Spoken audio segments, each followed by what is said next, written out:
हो बेटा, थोड्या वेळाने जाऊया. आत्ताच चल. एडमे आता चॉकलेट मिळाल्यानंतर लगेच काय घरी जाऊया? मोठी मम्मी नाही, मी शाय.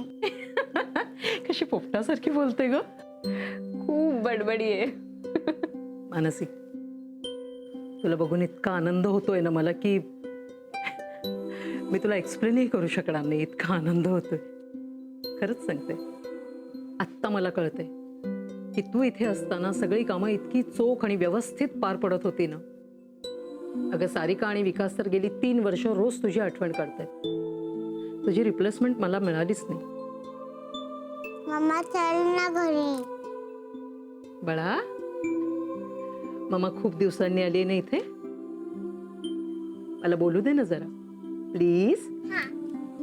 Good girl. तुला बाळ बघायचे आहेत का? हा.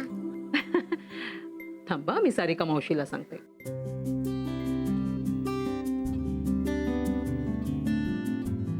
हॅलो, हा सारिका, अगं आपल्याकडे ईशा आलीये आणि तिला बाळ बघायची आहेत.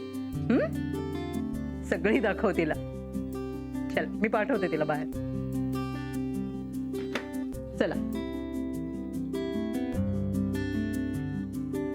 Jump jump 1 2 3. गुड.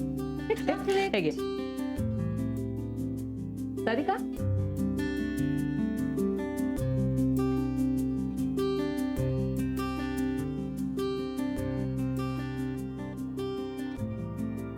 मानसी, तुला एक विचार.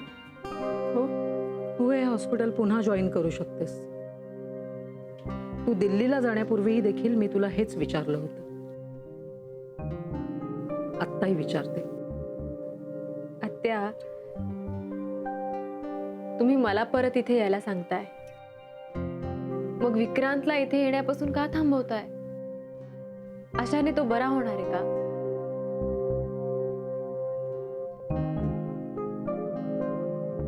थांब मानसी,